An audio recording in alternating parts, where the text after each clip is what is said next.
There's a sunny little country south of Mexico where the winds are gentle and the waters low. But breezes aren't the only things that blow in El Salvador.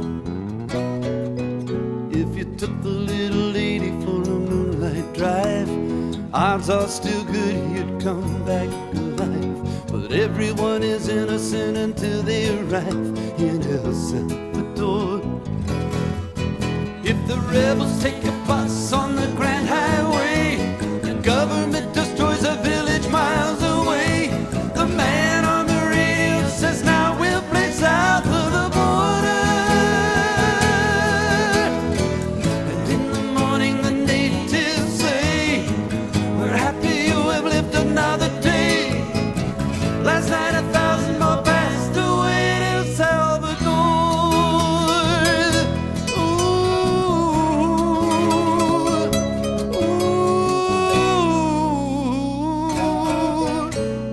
Television crew here from ABC, filming Rio Lampa and the refugees, calling murdered children the tragedy of El Salvador. Before the government camera 20 feet away, another man is asking for continued aid, food and medicine and hand grenades for El Salvador. There's a thump, a rumble in the building sway. A soldier fires the acid spray. The public address system starts to play south of the border. You run for cover and hide your eyes. You hear the screams for paradise.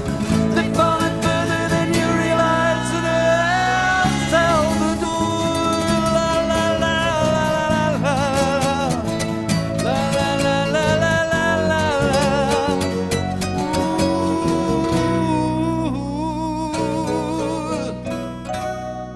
Just like Poland is protected by her Russian friends, Punta is assisted by Americans.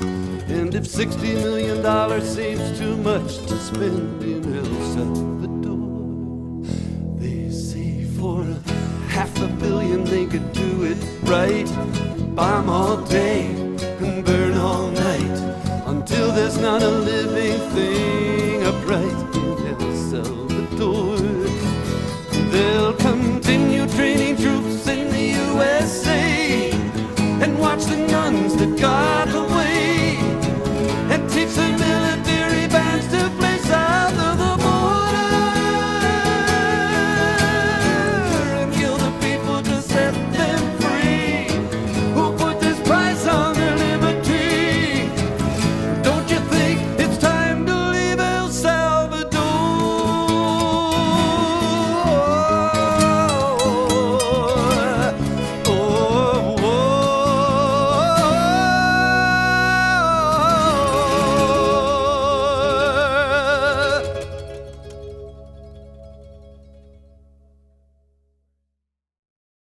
After World War II, fears of spreading communism took America's Cold War battle to every corner of the globe. U.S. economic interests long drove American foreign policy in Latin America, but the success of the Cuban Revolution in 1959 focused attention on the dangers of the Soviet Union's ideological expansion so close to home. In less than 4 years, Fidel Castro, who came to power on a wave of personal popularity, has allowed himself to become dominated by Russia. Her support now constitutes a threat to Western security. In response, the U.S. supported coups against leftist governments in Brazil, Ecuador, and Chile, and even sent U.S. troops to the Dominican Republic. Then, in 1979, Nicaragua's U.S.-backed dictatorship fell, sending new alarm bells off in Washington. Nicaragua has become the first Soviet foothold on the continent of the Americas. A military buildup unprecedented for Central America, aided by nearly 2,000 military and security advisors from Cuba. American foreign policy makers feared that it was creeping communism, that it was going to be Nicaragua, El Salvador, Guatemala, all the way up to the soft underbelly of Kansas. U.S. officials turned their attention to El Salvador, where military repression of popular dissent had fueled a growing leftist insurgency. The tiny country soon became America's line in the sand. It was said here today the decisive battle for Central America is underway in El Salvador. If we do not act promptly and decisively in defense of freedom, new Cubas will arise from the ruins of today's conflicts. If I recall correctly, Secretary of State Haig went to President Reagan and said, "Mr. President, this is one you can win," quote unquote. Military and economic aid poured into the country, as did American military advisors, and Reagan threatened to go further. The White House today refused to rule out the eventual use of American combat troops to help prevent the overthrow of the government in El Salvador. But the strategy emboldened El Salvador's right-wing government, which had already shown itself adept at political violence. For U.S. policymakers, the case of El Salvador fits the classic definition of diplomacy, choosing between the undesirable and the unacceptable. The question remains, how far is the U.S. prepared to go to prevent the unacceptable? President Reagan gave almost a green light to fighting this war any way the Salvadoran military wanted to fight it. The way they wanted to fight it was a strategy of massacres. And that strategy meant that the chief victims in El Salvador in this civil war were always civilians, always unarmed people.